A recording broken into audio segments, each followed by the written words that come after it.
Migration studies and women's studies have had a relatively recent shared history in the sense that for a long time migration was seen from a man's perspective. And when the field did look at women's role in migration, one question that became recurrent was how was migration impacting women's lives?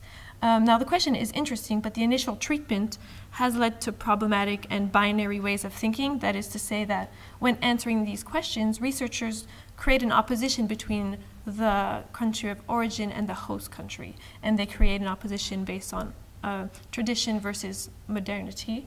And in this way, they look at migration as ways to see whether the participants are actively seeking out new ways of behaving. So, for example, contraception is seen as positive ways of leaving tradition, for example. And so this discredits all the societies of origin and really reduces that to a society of tradition.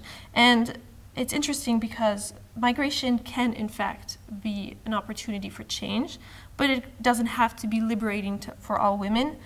So if it can change gender relations, these changes are neither automatic nor stable.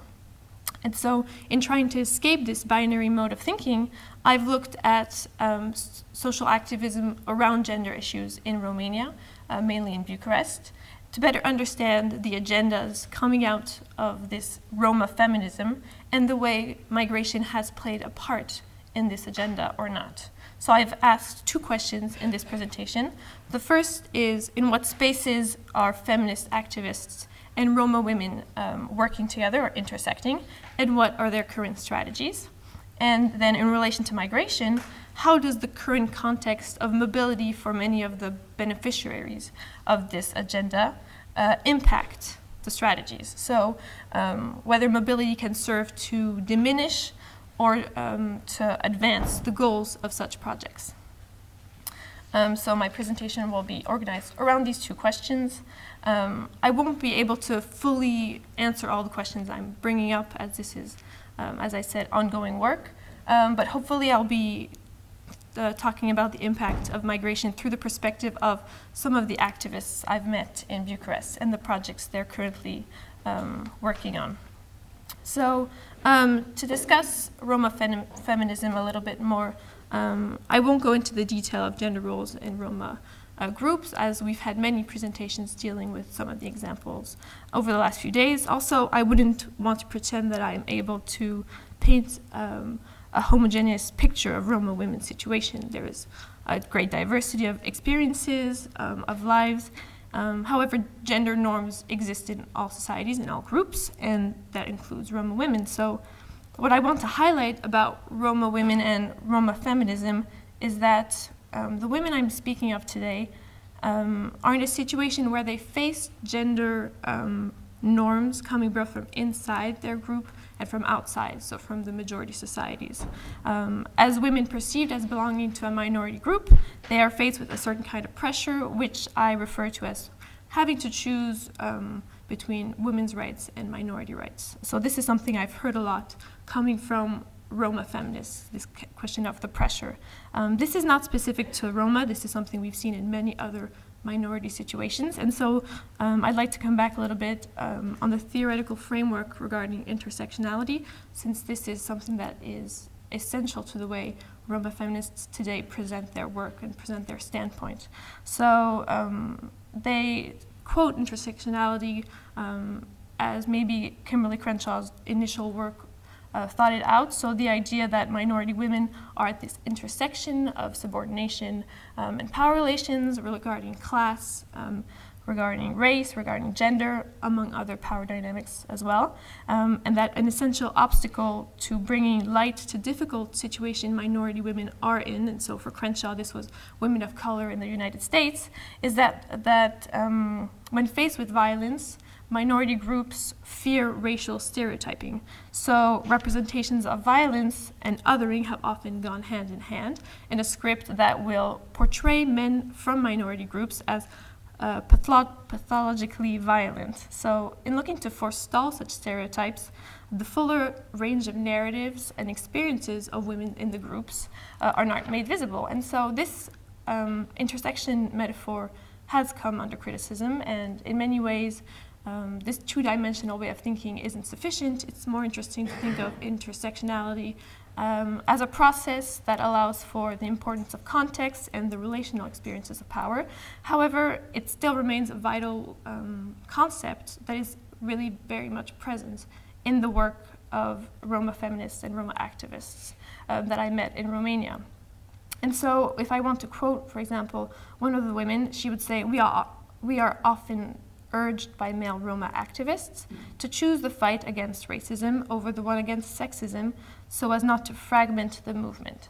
And so it becomes complicated to find a space in which they can develop claims for more equality, for security and opportunity for women, while maintaining part of the bigger struggle for Roma rights. And for example, Enrico Vincennes has analyzed how in Romania, when denouncing arranged marriages against Roma or violence against women, political and media actors don't look to protect the women or the girls, they just look to further discriminate against the Roma. And here I kind of distinguish two waves of Roma feminism in a more of historical way of thinking. So the first wave would be advocacy at the European level. So this emerged in the late 90s and the early 2000s when the international gender discussions served as a platform for Roma activists and Roma women. So this was a small group of highly educated and middle to higher class Roma women who met with institutions, who participated in conference in order to bring visibility to the importance of including Roma women in any agenda that regarded Roma rights or minority rights. And for example, in 1998, the Open Society Institutes organized an international conference on Romani women in Budapest. And during this event, the Roma women participating really challenged the male-orientated dynamics and focus of current Roma rights activism. However, the voices that have been heard at these conferences and that have had an impact at the European level are those of these women whose focus on policy change hasn't always translated into a community-based approach. This means that the majority of women that they seek to represent are very much removed from the message of this first wave. So some issues never really were brought to light, and they didn't feel that they were implicated in this first wave. And so what I was interested in was the emergence or the development of grassroots movements that were trying to seek out more intersectional approaches and really negotiate a community-based approach. So similarly to the Roma women who were active at the European level, these are still highly educated middle-class Roma women. So once again, they don't really represent the groups that they are speaking for. However, their approach is quite different in the sense that they seek to be in open dialogue within the communities and have a very field-based approach. They're putting forth efforts into the community change by creating dialogue around women's issues, starting from, as they say, where the women are. So this means that they're trying to meet the women and find out what their issues are, in the sense that, for example, feminist issues or the way feminism describes women's issues won't necessarily be what they meet in the field. So they come from Bucharest into different communities with an idea of what they would like to discuss. So whether it be reproductive rights or violence, etc. However, the women that they meet don't want to discuss these issues. And when they're asked, their women issues are issues of road pavement, of access to water, of better access to infrastructure. And so the way they define feminism changes because it's no longer about women issues as seen by the mainstream. It's about what issues Roma face in their communities and what Roma women see as the biggest issues in their daily lives. So they adopt this kind of dual-edged tone. On one side, they are arguing in favor of an intersectional approach, which would put Roma women's experiences in echo with other women's experiences around the world, especially in other minority groups. So they reference a lot to Black feminism in particular, and all the theoretical knowledge that has been produced around that. And they want to appeal to feminist theory to make Roma women feel more connected to women's conditions or women's issues in general. However, they are still very much arguing that their feminism is a specifically Roma feminism because of the approach and the practice that they have. They believe that they have to ground their knowledge in experiences they believe only Roma women are having today. There is a debate among these activists whether Roma feminism does exist, whether this label does exist, or whether it's more of a gender agenda within a more mainstream Roma rights movement. But this seems to be a bit of a generational gap as well. For the younger generation, they're very much arguing in favor of this specific label in order to better define their own priorities, because within the more general movement, it seems to be a bit of a struggle to find spaces in which they can really make their voices heard. So they say that the Roma movement is never openly against them or openly against women. However, when it's time to decide who has what power and who has what visibility, their voices aren't heard. So they need their own space, they need their own movement. So I did find some tension in this way. I found also some tension between the Roma feminists and what they call the mainstream feminist movement, because they seek to challenge the blind spots that mainstream feminists have, especially because when discussing questions of violence, Romanian feminists can look to Roma culture as an explanation or as an obstacle for women's experiences, which is of course a position that the Roma women are very much opposed to. So they're kind of between these two general movements. I found that they are looking towards the feminists as allies more than towards the Roma movement as allies. They find that there is more space to grow within the feminist movement, and they found that it's more difficult within the Roma rights movement. So there are multiple actors engaged in the communities, some openly feminist, some really bringing a gender mainstreaming approach to their community-based projects. And I'm going to speak a little bit about how the projects experience migration of the participants and how they vocalize this, how they make it part or not of their experience. So the projects are mostly community-based groups of discussions or events happening in the group, so mostly groups of women, although men and children are invited to participate depending on the focus of the project. So if it's focused on education, of course children will be highly involved, and when it's a question of infrastructure, they do invite men to participate. However, the idea is to create a space in which women within the community can meet and realize that there is a diversity of situation even within the smaller communities, because they don't often have spaces in which they can collaborate.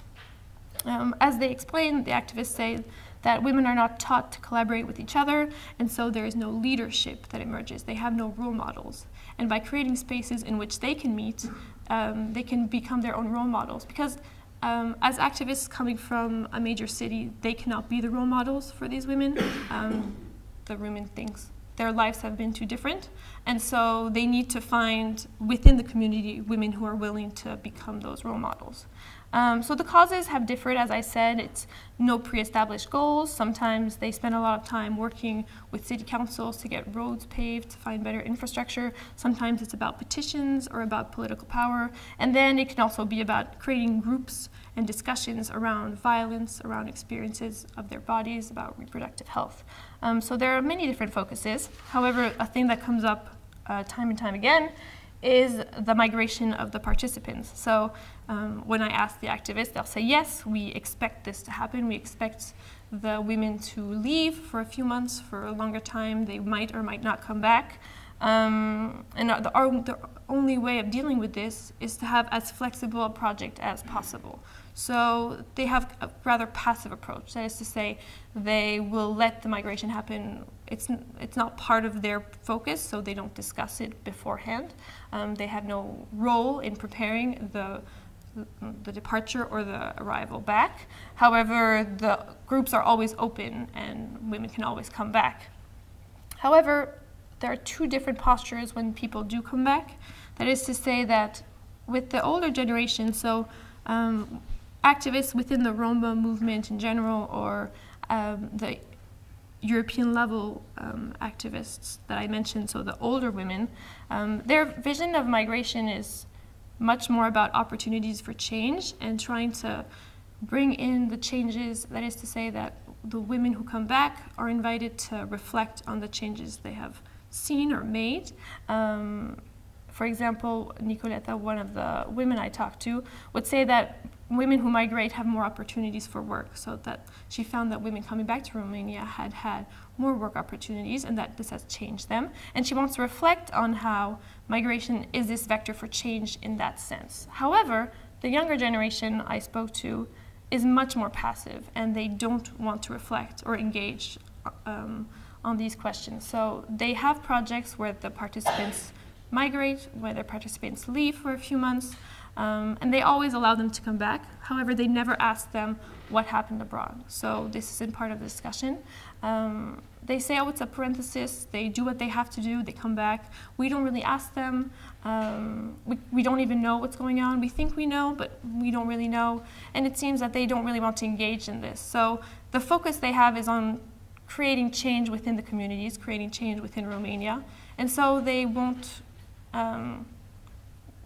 stop migration. They see it as something that is logical in certain situations, but they don't necessarily engage in it. And when I asked, do the participants ask for your opinion about life abroad or whether they should migrate, they always say, oh, we don't have an opinion. We don't give an opinion.